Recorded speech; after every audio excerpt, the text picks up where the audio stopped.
Good afternoon. Can everybody hear me okay? I can hear me pretty well. That's great. Well, it's 1:30, so we're going to go ahead and get started. We have a lot to cover, so we're going to just kind of dive right in. Welcome to session number 9, Administering, Adds, Drops, and Withdrawals. My name is Joe Massman. I'm a training officer from the Denver Regional Office. My co-presenter up here today is Dave Bartnicki, and he is a training officer as well. He is from the Atlanta Regional Office. And his fan club is here today. Thank you very much. Here's a really quick look at what we're going to be taking a look at today. In the first half of this session, we're going to be talking about Pell recalculations when students add or drop courses. We're also going to briefly touch upon adds and drops as far as direct loans are concerned. Then I'm going to turn it over to David, and he's going to go over some of the basics that schools need to know about when a student withdraws, including how to figure out those ever-important dates that you need to drive that process, the date of withdrawal and the date of determination for the R2T4, Return of Title IV Funds process. And since we're talking about changes to students' enrollment, we would also be remiss, I think, not to include just a couple of quick reminders related to NSLDS enrollment reporting. So we'll just have a couple of quick reminders about that as well. Now, just as kind of a public service announcement, heads up, a lot of what we're going to be discussing today, as you can see from our agenda, is going to apply more specifically to programs that are offered in credit hours and within terms. So for those of you here who might have clock hour programs or schools, you're definitely welcome, and we appreciate you being here. But we also won't be offended in any way if you decide that that this isn't quite the focus of subject matter that you're looking for, and if you leave, it won't hurt our feelings at all. So as you can see, we have a lot to cover today. So we're going to go ahead and dive right into it, and we're going to ask that you hold any questions that you might have until the end. Hopefully we'll have a few minutes at the end to answer a few questions, and then any questions that we can't get to in the course of the session today, of course you can stop by and see us afterwards or at the Ask a Fed table, and we'll try to help you there as well. So we'll start by taking a quick look at Pell recalculations, and as you're going to see, there's quite a bit to go through on this topic. First off, there are two types of Pell recalculations that we need to concern ourselves with today. Some of them are mandatory for all schools, regardless of what your individual school's policy for recalculating Pell might be. There are some mandatory Pell recalculations that always apply, regardless of school. And then there are also some other Pell recalculation options out there that depend upon how a school sets up their policies and procedures.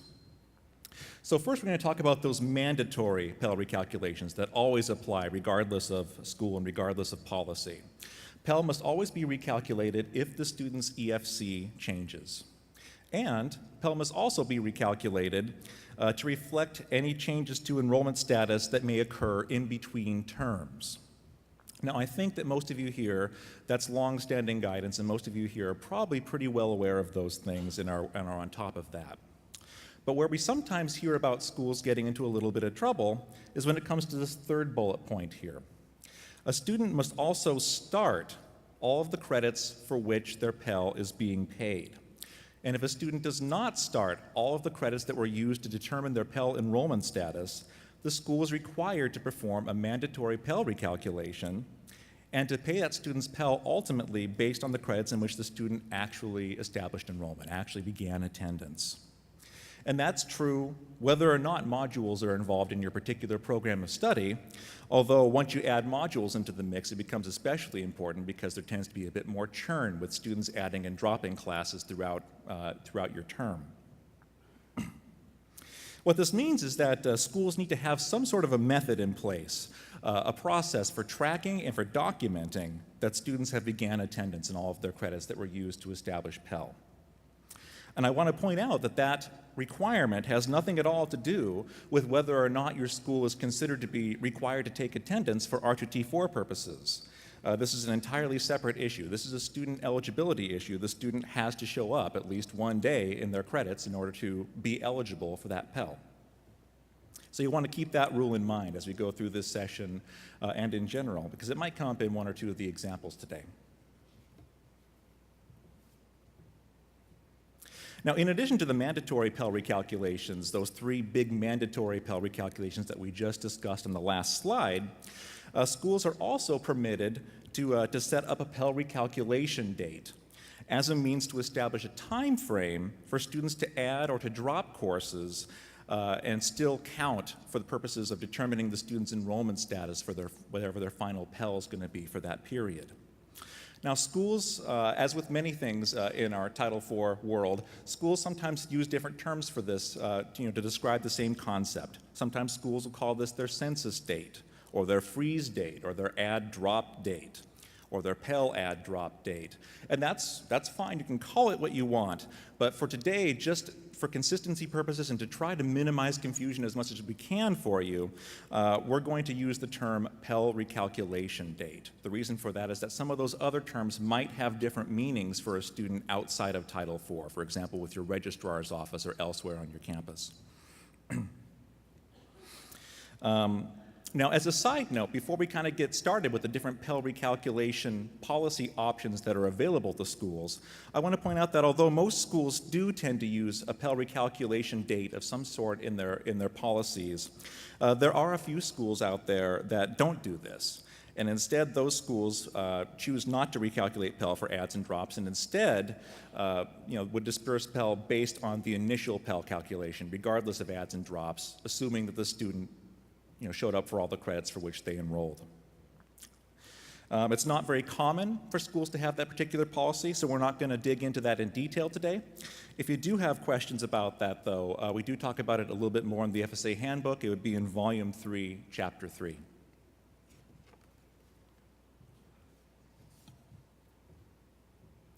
Now, if a school does wish to have a Pell recalculation policy for adds and drops, the school has several options. The first option is pretty straightforward, and it's an option that I haven't heard of being employed too often in the field, but it might be out there. And that is for a school to recalculate for any add and drop throughout the entire term. Now, that's different from just not having a policy. If a school doesn't have a Pell recalculation policy, that's what we just talked about on the previous slide, where they would use the initial calculation. This is, in fact, the exact opposite of that. If they choose to have this in this policy, they're recalculating Pell throughout the term, even if the student were to add or drop a course on the last day. Obviously, that would be a lot of monitoring. It's an option, but not a lot of schools probably choose that option because of the amount of oversight and monitoring and kind of administrative burden that would involve. So what we see a lot more commonly is that a school will choose that second option. They'll have a policy where they will recalculate Pell up to a specific date within the term, a single fixed date or Pell recalculation date. Another policy option that we see more and more of nowadays as modules become increasingly popular is that a school will have different Pell recalculation dates or potential Pell recalculation dates to be associated with each module they might have within their term. We'll talk about both of those two final bullet points on this page in more detail over the next few minutes. So let's see how some of that works when a school has just a single Pell recalculation date. Our theoretical school today will be Hometown Community College. They have a fall term start date of August 15th, and their Pell recalculation date is a couple weeks later on August 30th. Our first hypothetical student, Sarah, begins attendance on August 15th with 6 credit hours, half-time, then adds an additional course for 3 credit hours on the 22nd. Now you'll note that's before the Pell recalculation date. Sarah's enrollment status for Pell purposes, therefore, is 9 credit hours or 3/4 time because the class was added within that add-drop period. In other words, it was added before the Pell recalculation date where the school takes that snapshot of the student's enrollment status for Pell purposes. Of course, remember that this goes both ways. It worked out well for Sarah. Let's see how it works out for Ben. Ben begins attendance on the 15th at the beginning of the term with 12 credit hours full-time, but then he drops 2 courses for a total of 6 credit hours on the 25th, once again, before the Pell recalculation date. His enrollment status for Pell purposes, 6 credit hours or half-time because he dropped those courses before the Pell recalculation date. The takeaway from this slide is that however you choose to set up your school's Pell recalculation policy, you need to apply those rules consistently. It'll end up benefiting some students, and some students will end up not benefiting from it.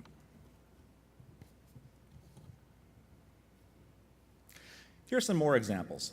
Gracie begins attendance on the 15th of August with 6 credit hours, half-time, but adds an additional course for 3 credit hours on September 1st.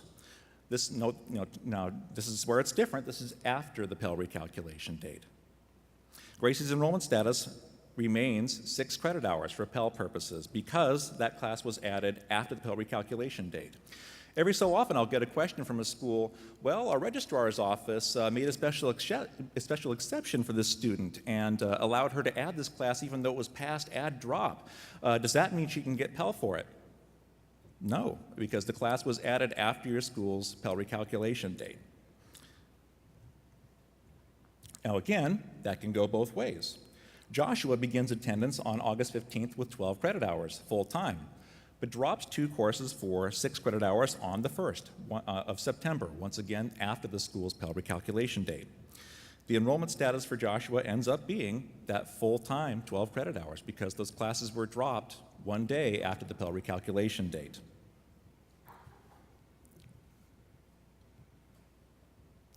So now that we've covered the basics for how Pell recalculation dates work, let's go over how a Pell recalculation date would work in the context of some less common scenarios that might happen with some of your students.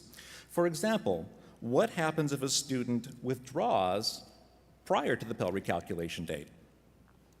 When determining Pell eligibility, the school has to use the enrollment status based on the earliest of the date of the withdrawal or the Pell recalculation date. So if a student withdraws prior to the arrival of that Pell recalculation date, the school is going to use the student's enrollment status as of the date, as of the time that the student withdrew, when you're determining what the student's Pell eligibility was for the enrollment status that you're using for your RTT4 calculation purposes.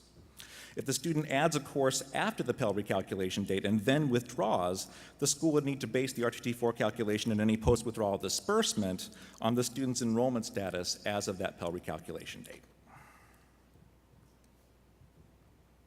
Here's some examples to hopefully help illuminate that for you a little bit. First off, Alyssa.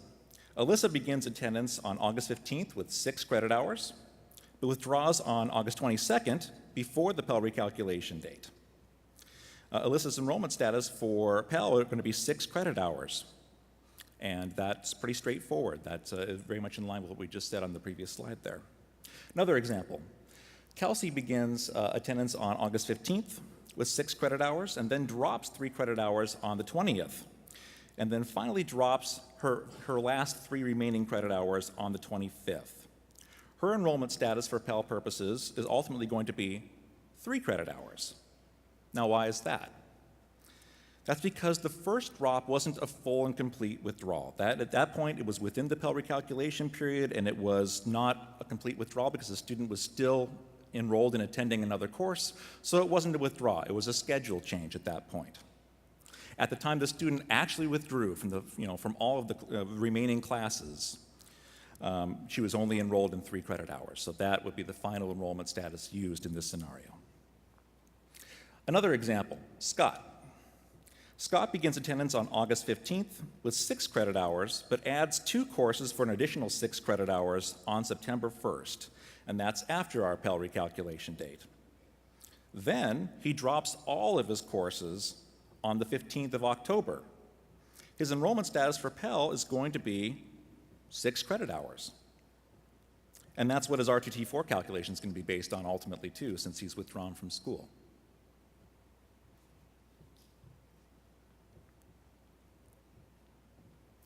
Now, sometimes schools have questions about how to handle last-minute initial enrollments in programs that use modules in particular. If a program is offered in modules and the student initially enrolls, they first show up for that program, after so late within the term that it's past the school's established Pell recalculation date, the school would either have to use the enrollment status from the later of the Pell recalculation date, or whatever the date is the school is actually able to perform the initial Pell calculation for that student. Typically, the initial Pell calculation is not going to have taken place until the student enrolled, which in this case wasn't until after the Pell recalculation date. Now, I want to make sure that you're clear about what we are saying and what we aren't saying on this slide. This is not, what we're saying for a student who first enrolls at the start of the term and then later in the term simply adds another module. This is for a student who, specifically didn't start at all, and then they show up so late that it's after the Pell recalculation date. It has already passed by.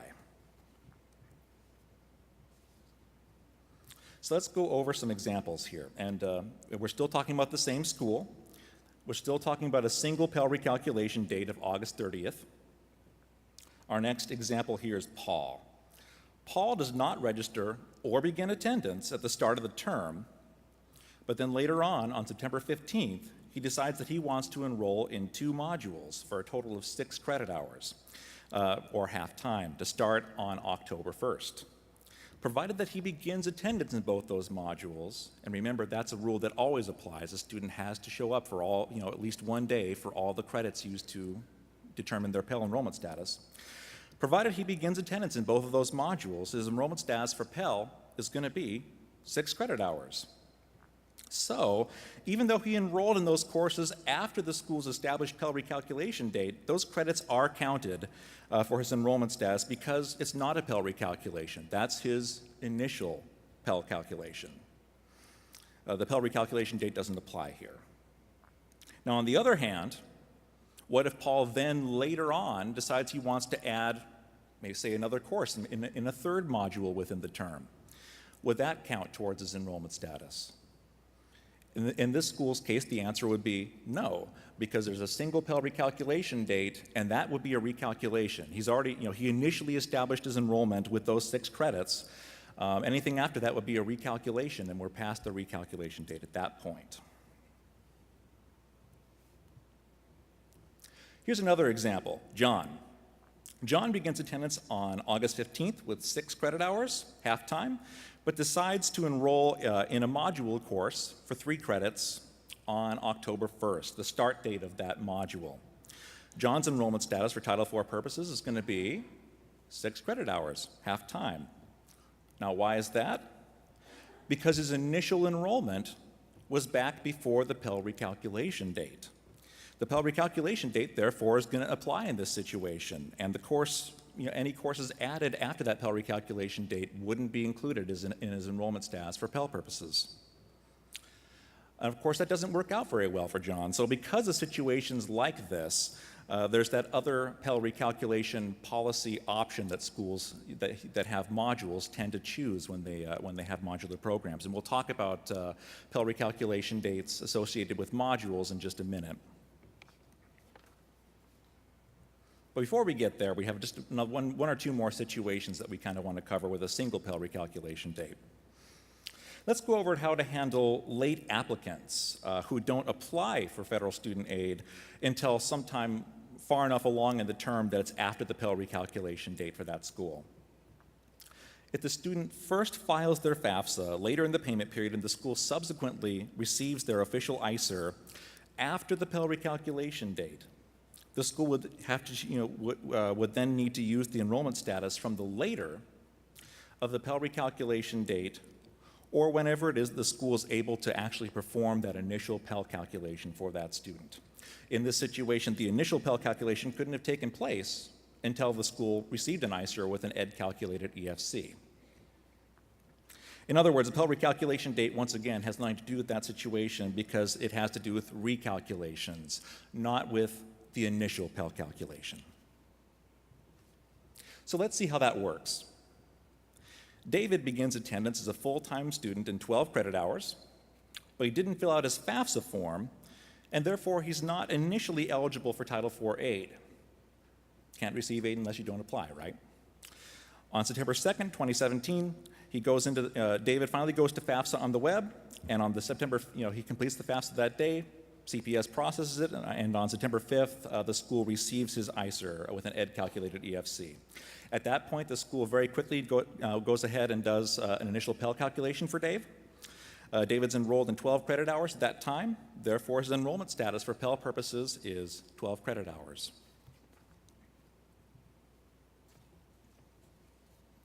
And here's an interesting one. Bruce begins attendance as a full-time student in 12 credit hours, but doesn't fill out the FAFSA form just like Dave, and therefore doesn't initially qualify for Title IV aid. Then on September 10th of 2017, he drops one 3-credit course. Note that that is after the school's Pell recalculation date.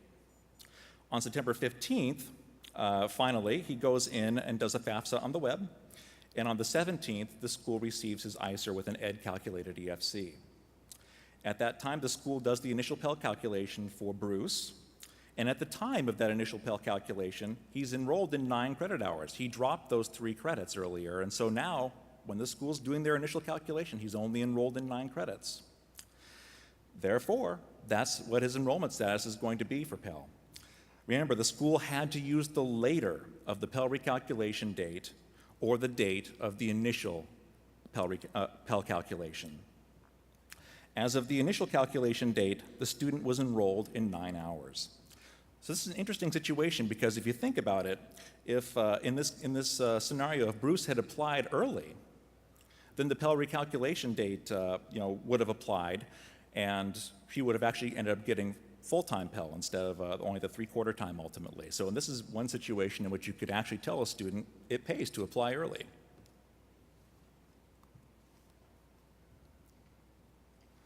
Now, as I mentioned a few minutes ago, there is another available Pell recalculation policy option that's available to schools that have programs that use modules. Sometimes schools describe this as having multiple Pell recalculation dates. And it's pretty clear what they're trying to put across with that description, but it's not quite accurate to say that there are multiple Pell recalculation dates. When you think about it, there can only ultimately ever be one Pell recalculation date for a given student. That's really the idea behind a Pell recalculation date, to have a straightforward date that at which you've locked the student's enrollment status, and after that date, you're not going to take into account any adds or drops for changes in enrollment status. However, it is acceptable for a school to assign multiple potential Pell recalculation dates to each module within a term. And then that particular Pell recalculation date is going to only be activated in the event that the student begins attendance in the associated module. If the student doesn't begin attendance in an assigned module, the school would use whatever the latest active Pell recalculation date that was activated for a module or period of enrollment in which the student was showed up and established attendance. Now remember that when a Pell recalculation date is activated, you're looking at all of the courses for that payment period, for that term, when determining the student's enrollment status. Now all that might just sound a little bit confusing, being kind of rifled off very quickly, verbally on a slide. Hopefully a couple of examples will help illuminate what we're getting at with this for you.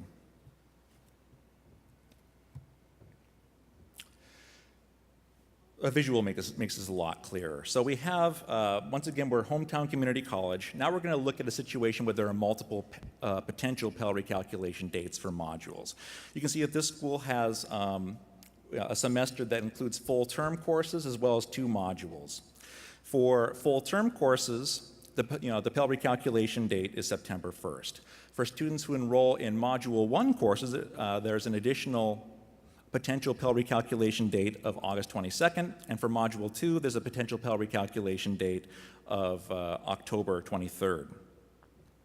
Any one of those potential Pell recalculation dates could apply for a given student depending upon that particular student's enrollment and what classes they end up signing up for and attending. So let's see how that works. Jesse is scheduled to attend 6 credits in the full term, so 6 credits over the full term, as well as 3 credits in Module 1 and 3 credits in Module 2. For a total of, initially he's enrolled for 12 credits. However, he drops the full term course, or 3 of those credits, on September 5th, and he also drops the Module 2, and the Module 2 course on October 20th. Now notice when he dropped that Module 2 course. It was after Module 2 began. He began attendance in Module 2, And that's what triggers that potential Pell recalculation date. So that's the latest Pell recalculation date for the student. That's the one we're going to end up using in this scenario.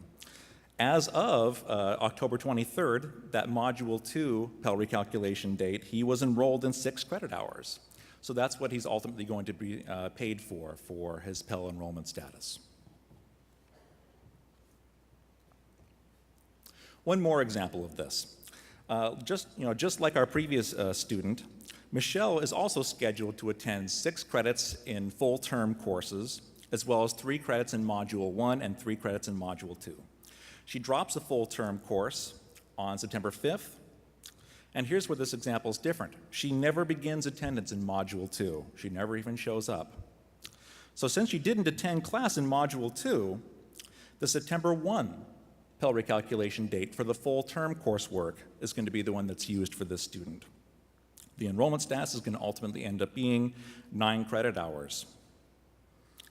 So as you can see, having this particular type of Pell recalculation policy does help accommodate students with adds and drops, particularly when you have potentially many modules within a term.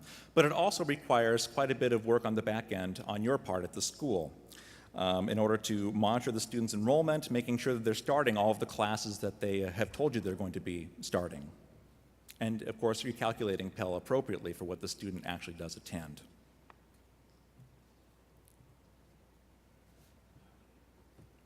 Now, before I turn this session over to David, we're going to change gears just for a minute and take a very, very quick look at adds and drops when it comes to direct loans.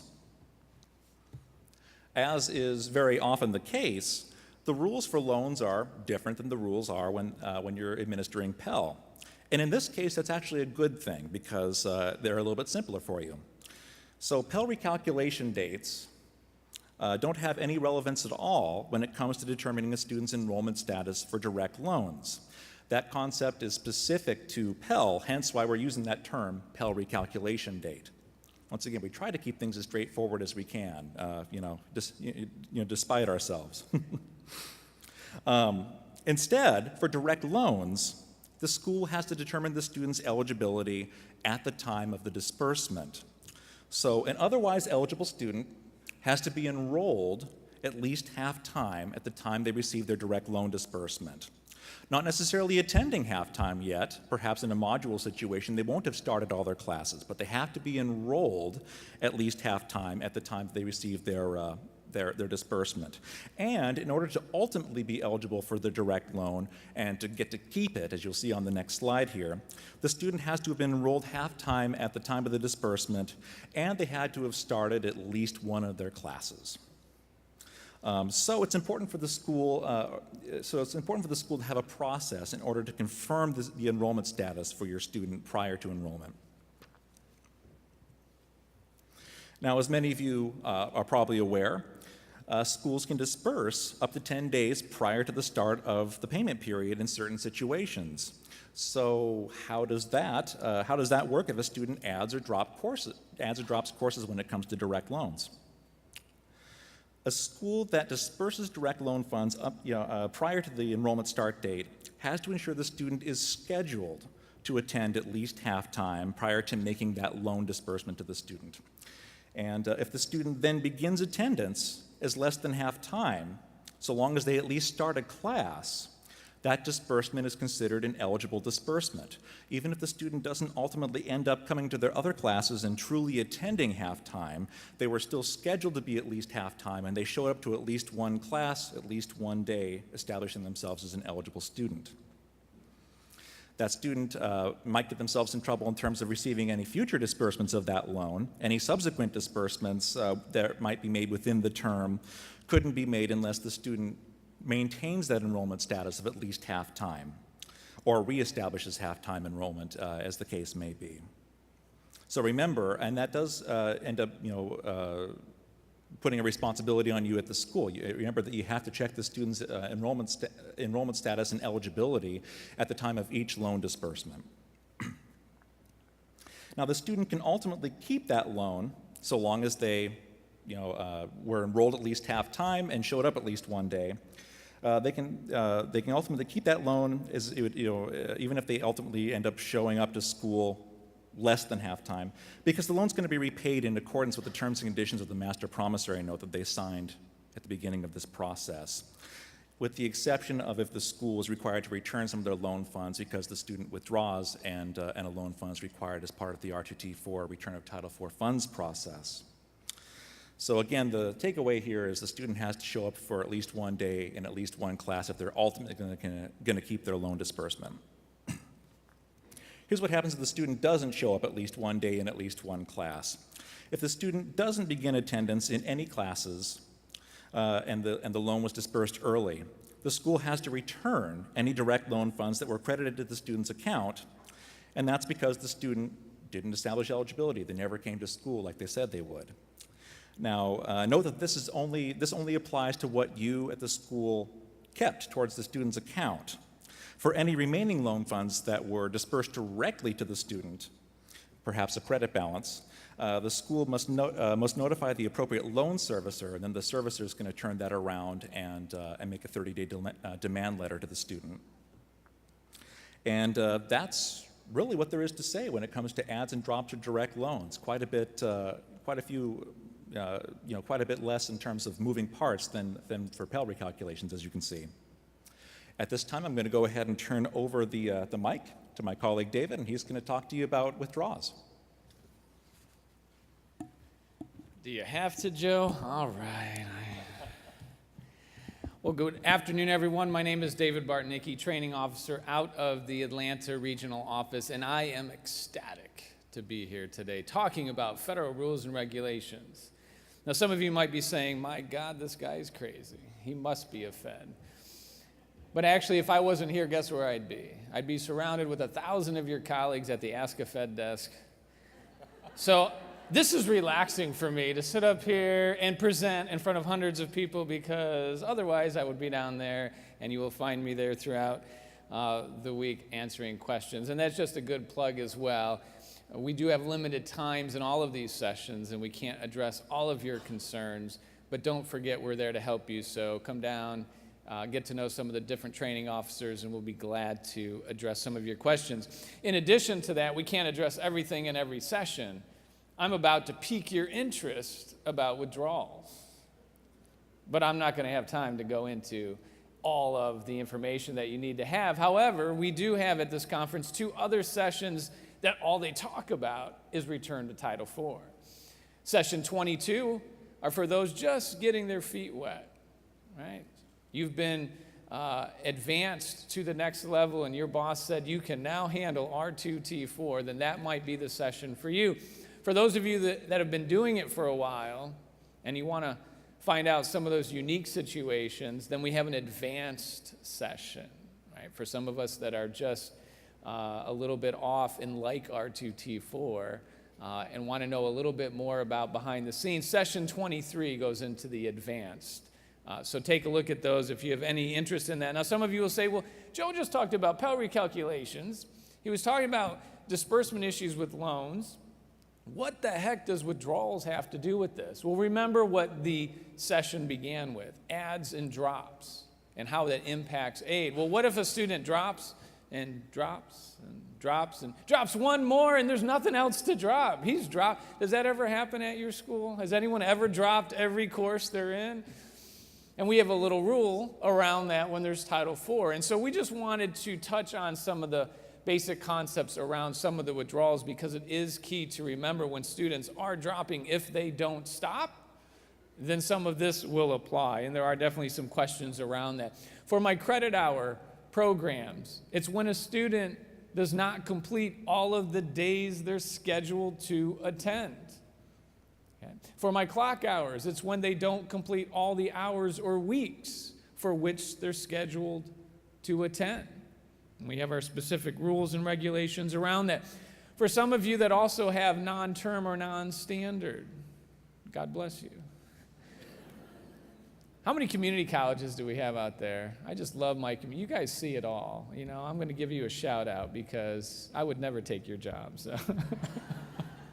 But for those that have non-term or non-standard, if you even have written confirmation from a student that says, no, I promise I'm going to come back. If they're coming back more than 45 days from the end of the module that they're dropping out of or withdrawing from, then they're a withdrawal for Title IV purposes, unless it's an official leave of absence for Title IV. So we have to remember the different types of programs can impact when a student is considered to be a withdrawal or not. Again, we're talking about those students that just keep dropping. You can't stop them. It's unfortunate, but it does happen.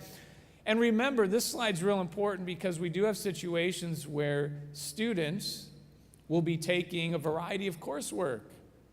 When they withdraw from every course that's part of their Title IV program, right? They withdraw from all of the Title IV eligible courses, and I'm stressing some words there. They're a withdrawal for Title IV, even if they are still enrolled in other coursework.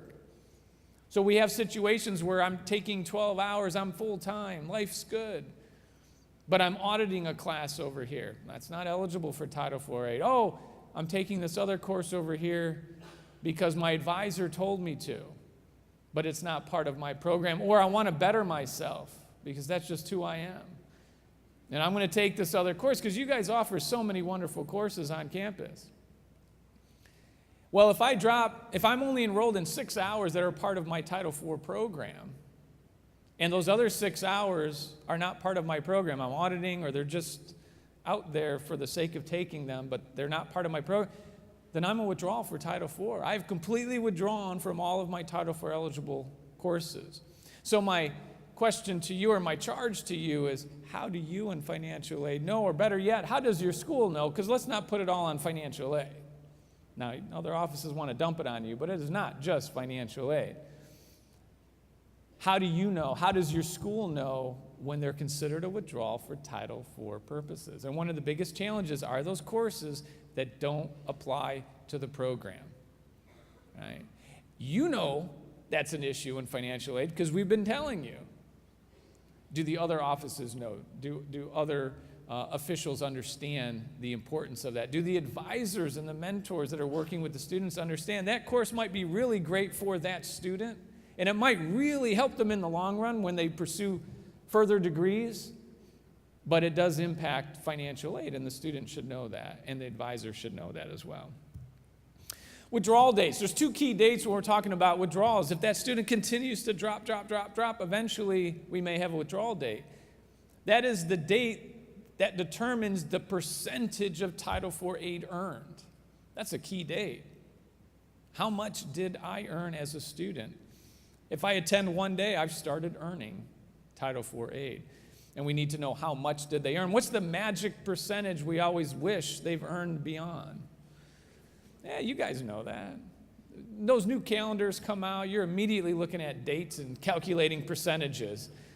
All right, we're going to make it to October 23rd. That's beyond the 60% point. And that student walks in and it's just a few days short. No, are you kidding me?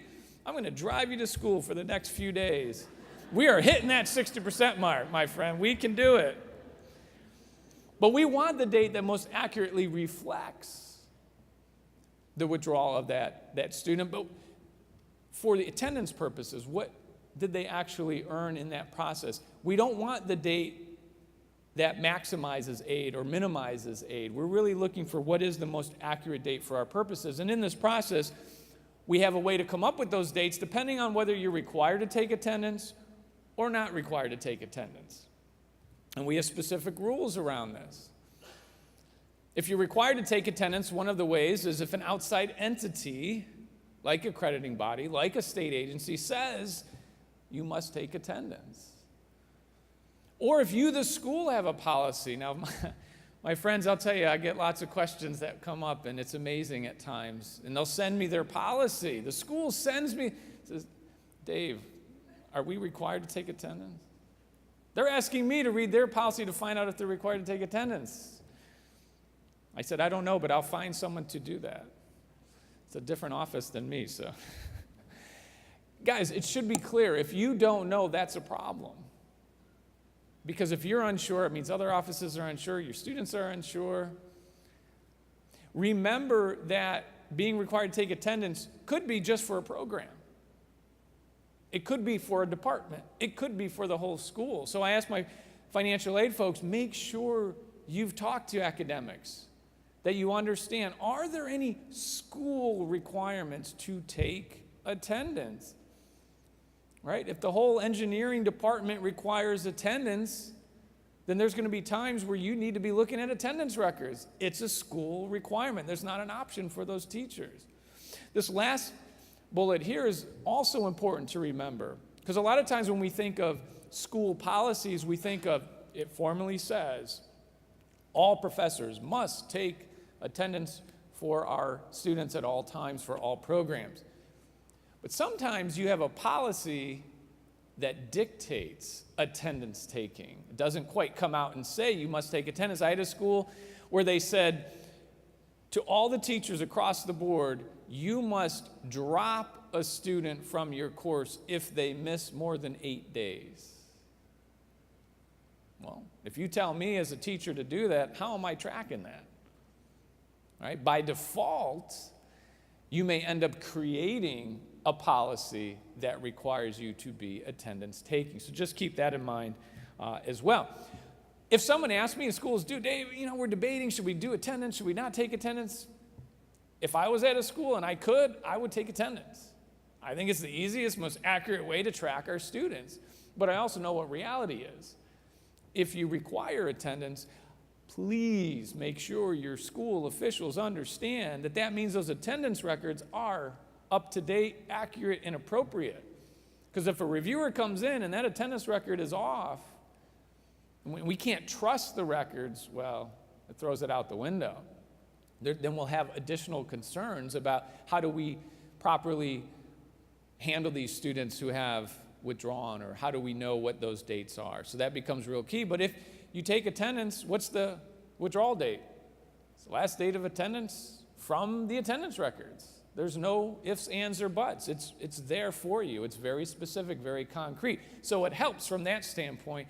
If you have a good system in place to take attendance and you're working through that process, great. But then we have a lot of schools that are not required to take attendance. There is not an outside entity requiring that.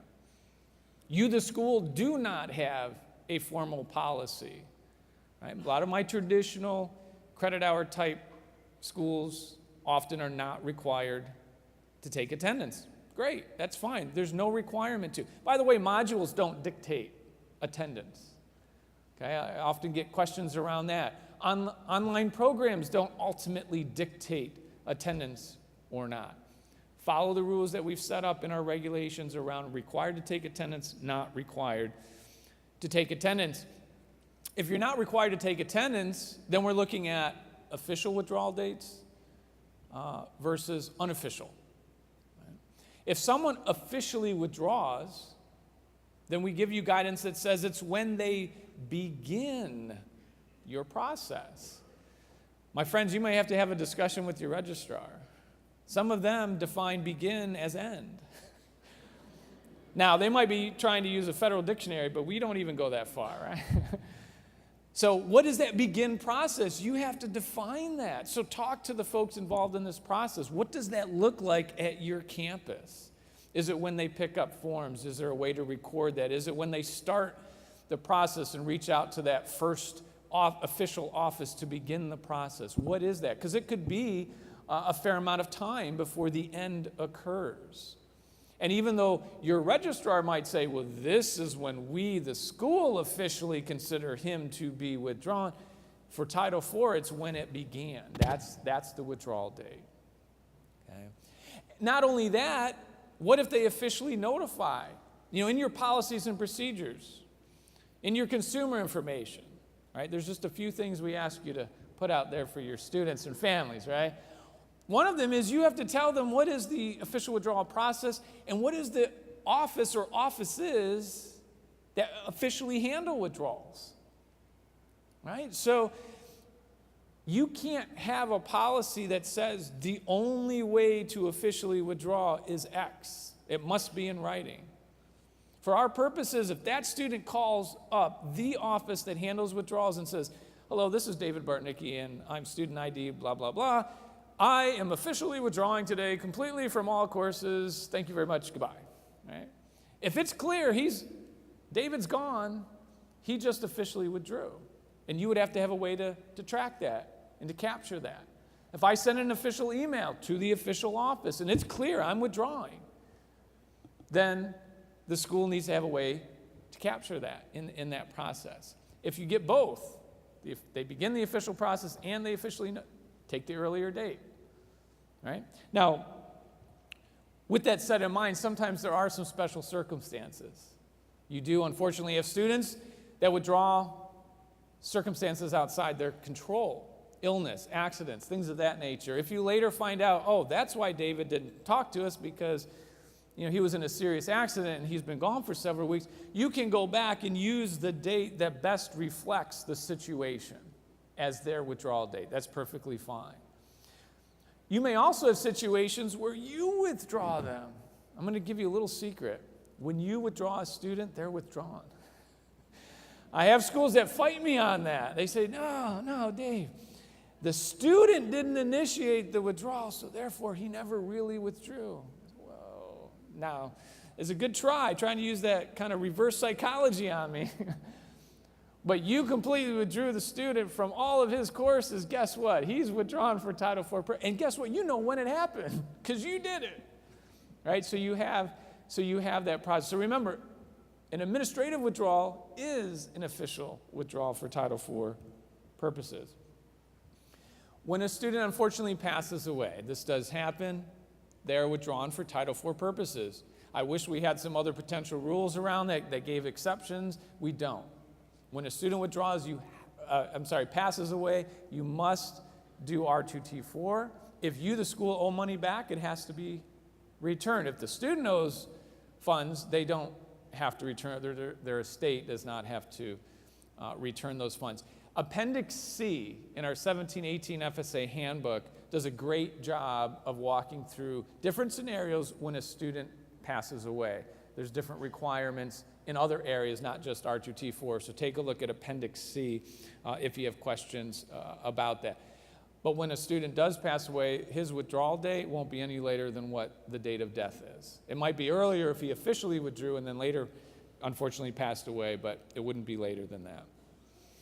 And then we have unofficial, right? Those students that wake up one day and just disappear, right? You might have one or two of those. What do you get to do? Remember, as a school, not required to take attendance. You can simply use the 50% point, the midpoint. There's no requirement to use any other date or percentage point. So I have some schools that say, you know what? I'm just using that 50% point. Administratively, it works for them. That's fine.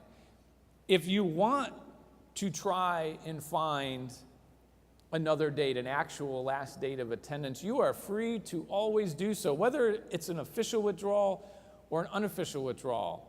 But it must be documented by the school, right, at an academically related activity as we define it. Now, I say official or unofficial. The unofficial, a lot of schools, they get that. Well, he disappeared, but I know he dropped out in week 2. We have records of this, school records, so we want to use that earlier date. That's fine. Okay? But official, what do you mean? He began. Why would I want to use a different date? Well, have you ever had a student who begins and then doesn't follow through with what they said they were going to do? And they're still going to class, and you find out they were going to class for 4 more weeks. And maybe they went beyond that magic percentage of 60% that we all love, right? Well, if they did and you can document it and it's accurate, then you can use that later date. You get to write your policy, right, how you want to. Within this, you have some flexibility, all right? So remember, when you have options, it's up to you how you want to utilize this. What is academically related? A student cannot self-certify. I swear I was really in class for the last 2 weeks, Mr. Bartnicki. Oh, I trust you. I would always trust my students. They've never, ever misled me or anything, right? Physically attending class, do you have a process to capture that? Does your teacher, professor have something? Handing in assignments, assigned study groups from the school, tests, exams, right? These last two bullets become real key for the wonderful world of online, which has exploded over the last few years. Note how we define attendance for online. Active interaction on academically related matters with the teacher, with the professor. The student is interacting. He's sending in questions. He's sending in exams, taking exams, providing information, chatting with the teachers on this particular issue. Because that becomes real key at times. Did the student actually attend one day? Some other issues that Joe mentioned earlier. If it is a withdrawal situation, when did he withdraw? On this slide, we talk about what's not academically related. Look at the third bullet. Simply logging in to an online class is not attendance. I had a school who came up to me and says, well, I don't know why we're getting cited for this. He was in R2T4. We can show you that he was here for the first couple of weeks. You can see David logged in here. Here's his ID. He logged in. Well, David never handed in homework, never sent in questions, never did any interaction with the teachers. And so, by definition, David never attended. Not only didn't attend, he didn't attend at all. Because for us, just logging in didn't count. He was a no-show for Title IV. And so all the money had to, R2T4 wasn't an issue. It was all the money had to go back. So we have to think about some of those things. Those students that just never want to leave, they're still living in your dorms, but they're not going to class. They're not still considered in attendance, or they're still eating your meal plan. No, right? That's fine, but they're not considered in attendance. And those participating in advising or counseling. And for my credit term-based especially, we have the all-F test. Right? You have students that receive all Fs or all Fs and Ws. You have to have a process at the end to run those reports to see, did that student actually earn any of those Fs? And by an earned F for us can be different than your definition. It is the student sat there the whole time and really tried his best but just failed. Versus he got an F because at some point he stopped coming to class. And we assume that all Fs is an unofficial withdrawal until proven otherwise. All right? So that's why at the end of your terms, you want to make sure you're running these all F reports to find out if you have unofficial withdrawn students or not. So withdrawal date determines the percentage earned. The date of determination, the other key date, starts the clock ticking. As far as when you, the school, determine the student withdrew for Title IV purposes, and now we have to make sure students are properly notified, funds are returned timely, funds are drawn down if there's post-withdrawal disbursements within time, so it starts the clock ticking from that perspective. If you're required to take, how many here are required to take attendance? Quite a few, okay. 14 calendar days after the last date of attendance to identify those students as being withdrawn. Now, we say that because if you're taking that regular attendance, we've now gotten up to 2 weeks, something's going on. He hasn't been going to class like he's supposed to be. We're not saying he's actually withdrawn. If you contact that student on day 14 or 15 or whatever, and he says, oh yeah, I've been sick, something happened, sorry, I didn't let you know. And he comes back the next day, everything's good. There is no R2T4, he's back. But if he never comes back, then you just need to know that 14 days after the LDA, the clock started ticking for you to do the calculation and to potentially return funds if required and so forth. So that's important for the schools required to take attendance. If you're not required to take attendance, it's from the earlier of, you have to identify students who have unofficially withdrawn. from your campuses. This is where some of those all F tests may come into play, those reports you run. You have 30 days from the end of your term, academic year, or program to identify who's an unofficially withdrawn student. That first 30 days I just mentioned is just to identify, so please keep that in mind, because a lot of times I have schools get that 30 days mixed up, and they're really pushing themselves because they think they have 30 days all in the same period to identify, do the calculation, return the money. This is the first 30 days here at the end of your term is just to identify. Now, once you identify that they are an unofficially withdrawn student, now you have another 30 days from that point to do the calculation. You have another 45 days from the date of determination to return funds if they have to be returned. So just keep that in mind. Bless your hearts, you're doing a lot. Some of you are really going fast and didn't realize there was 2 separate 30 days within the R2T4 process, so just keep that in mind. But once you do determine the students have withdrawn, 30 days to do the calculation from the date of determination. If there's a grant overpayment, you needed to notify the student within 30 days and ultimately notify them if there's a post-withdrawal disbursement as well. 45 days from the date of determination to return the funding. The worst R2T4 finding you can have is a late refund. It calls into question your simple ability to handle federal money. Right? You're our fiduciary, you're a trustee, you're handling the federal dollars. So if, this is one where you want all the offices in line to make sure that that return is within that 45-day window, because it's easy for us to check too. Right? It's one of the most common areas that we have issues with when it comes to R2T4. 45 days to do a post-withdrawal disbursement of grant funds to the student.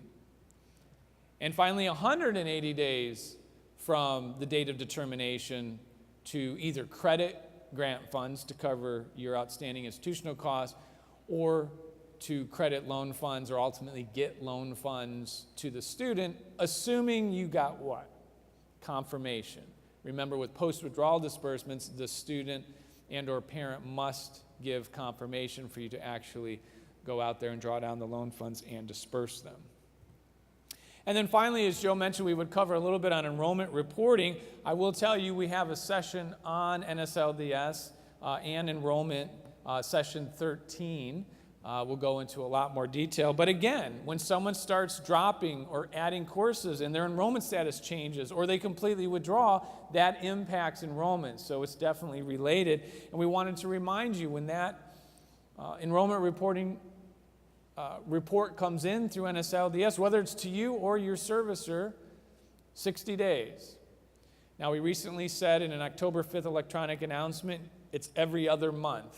So we've clarified it that technically it's every other month, but roughly every 60 days.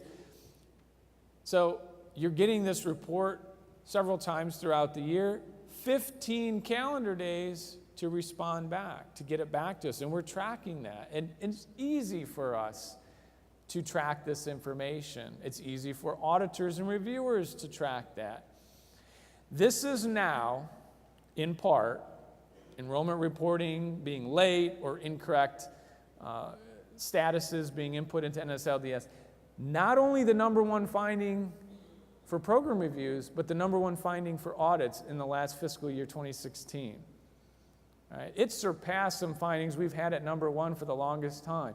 It shows you our focus with auditors and reviewers, what we're looking at.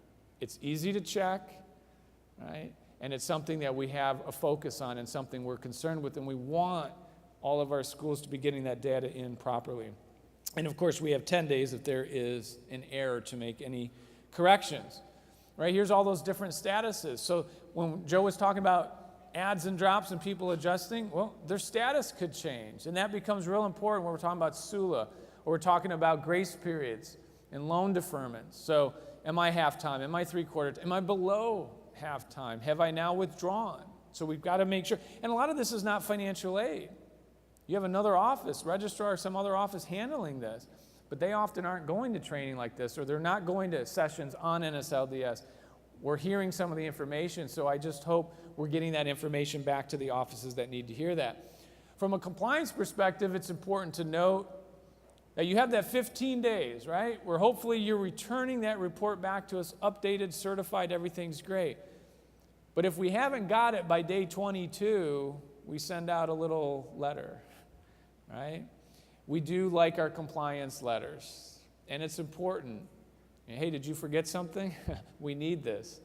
But what's real key is it doesn't just go to the enrollment reporting contact person or financial aid. We also send a copy to the president or the CEO of the school. Not the best meeting you might have if they start getting these letters, but hopefully it jumpstarts the conversation and the right offices now realize the importance of getting this data in. And then finally, resources. Handbook, of course, on IFAP, volume 3 has a lot of information. A lot of what Joe talked about with Pell recalculations is chapter 3, so volume 3, chapter 3. Volume 4, chapter 2 talks about some of our disbursements, especially around our direct loans. Of course, we know volume 5 is everything we want to know about R2T4. And then finally, some federal regulations that actually tie into some of our discussions, in case you had any questions about that as well. I will point out, if Joe piqued your interest on modules, then session 18 may be the session for you, because it's all about modules in awarding Title IV aid in that. So you can see where a lot of different sessions overlap, but that's a good thing, because let's be honest, sometimes we need to hear this 2, 3, 100 times before it starts to sink in a little bit around our rules. We do have our contact information there. Now, Joe and I will cautiously tell you, of course, we would love to work with all 6,000 schools in the country that do Title IV. We do have our own regions. We have our own states. We are busy at times. We will definitely indicate that. You are not shy about asking questions, which we appreciate. If you have specific questions about what Joe and I talked about today, by all means, send us an email, give us a phone call. We will get back to you as soon as we can once we're back in the office. If it's a general Title IV question, something unrelated to what we talked about, then we would strongly encourage you to touch base with your regional training officer or your institutional improvement specialist with your school participation team. If you don't know who they are, we can definitely give you that information. You can reach out to us, and we would gladly provide some additional contact information. And with that, we do have some time, and we specifically wanted to make sure we had time for questions and answers. So we have 2 microphones up front that will be live for you to help all of us hear your questions, and then Joe and I will be happy to respond if we're able to address your questions. If you don't have time, or we run out of time, you don't get all your questions, or you really don't want to ask it in front of all your friends here, then I would ask you to go down to the Ask a Fed booth in the Resource Center, and one of our 15 training officers will be happy to address some of your concerns there as well. So we'll take our first question. Yes, sir. Oh, is that on? Do we have the, I think yep, it's on. There we go. Oh, good. Can a school have a Pell recalculation date policy that says we're going to determine we have a date, say the second Friday of the quarter, but if you're not yet ready to disperse because of outstanding requirements like verification documents, later when the verification documents do come in and you're ready to disperse, can you lock on those credits in case a student drops to 1 credit, for example? So you lock on 12 credits, you're ready to disperse, but they're only enrolled in 1 credit. Yeah, I mean, if you have one set Pell recalculation date, then that's what you're freezing on. The only exception to that would be if you did not do your initial Pell calculation, as Joe mentioned, until after. So some schools, did everyone hear the question, I hope?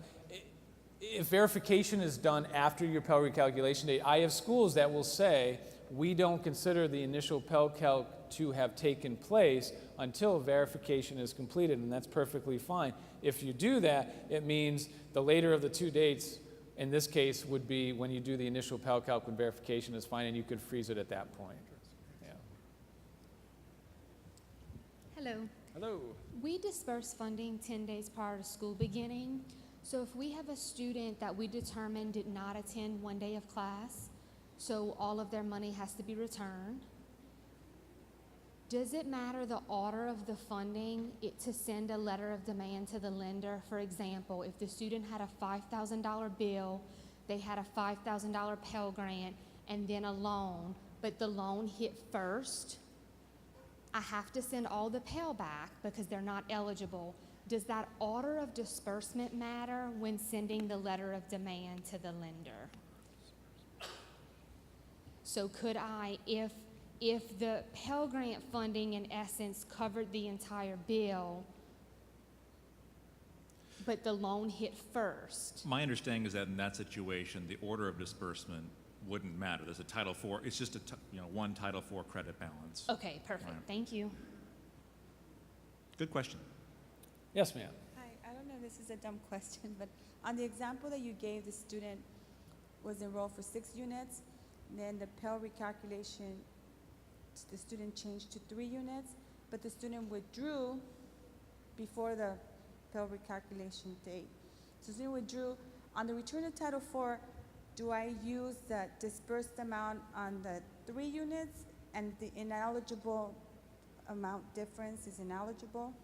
You understand my question? So we disbursed $800, but when the student withdrew was at 3 units, so the new amount is $600. My return of Title IV amount is $600, and the difference is ineligible money? You know, on the amount disbursed, the If student I'm was not following- eligible for the 600, I mean, the 6 units. If I'm following your question, so at the time the student withdrew, you discovered that they they never showed up for a certain number of credits, correct? Correct. Order of operation is that you'd first do the Pell recalculation for the ineligible Pell Okay. for the credits the student never showed up for, Okay. and then you would do R2T4. All right, Yep. okay. All right, thank you. Good and, question. and what's really key with that one too is, so the Pell amount that you would factor in is the recalculated amount. The difference between the amount you gave him and the recalculated is simply returned separately from Right. R2T4. It is not listed as could have been, because we get that too. Right. Yes.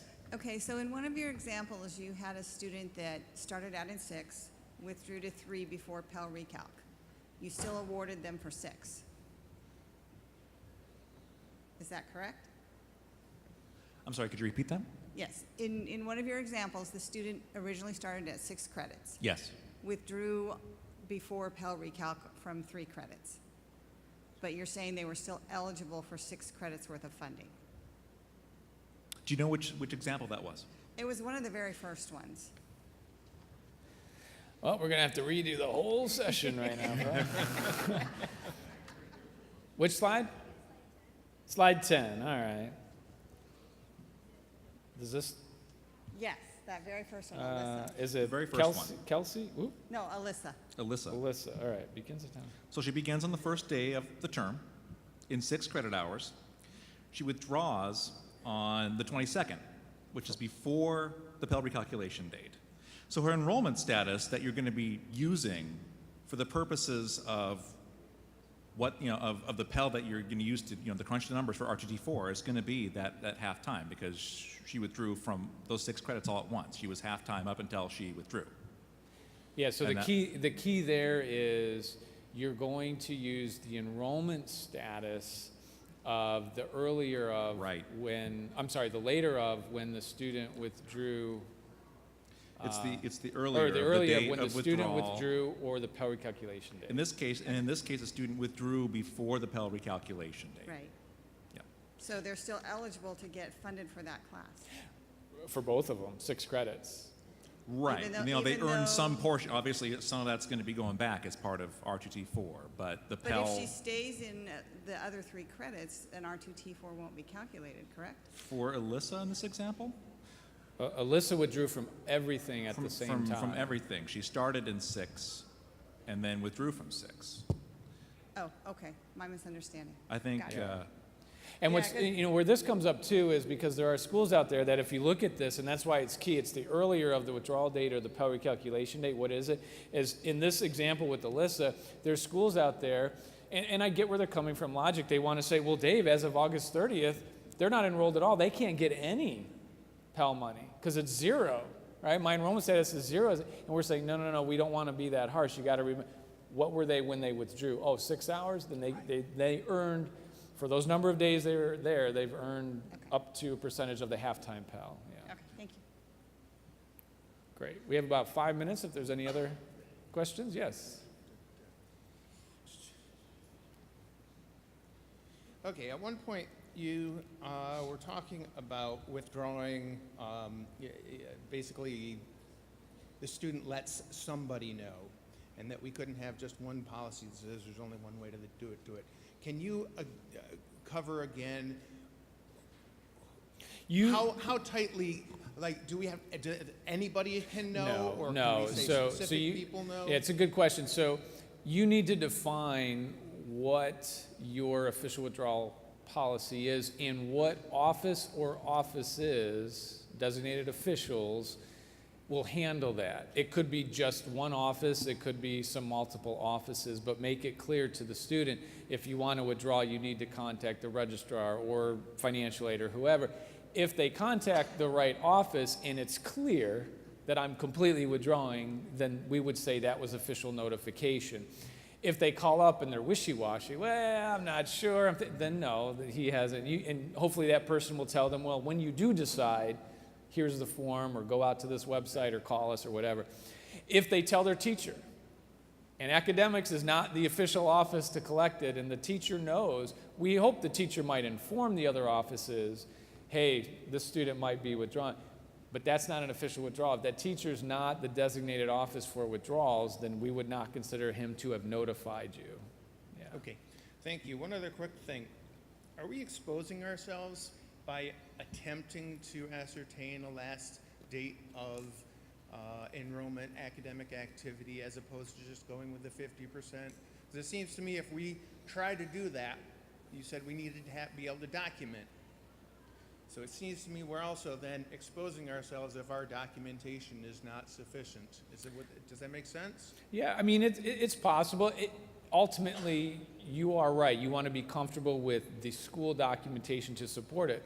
What kinds of information are you receiving from the professors or the teachers that support this? Sometimes reviewers will ask for, backup documentation. Well, how do we know the student was really there? Is it just someone's word or not? Do you have a test date? Do you have something that shows that?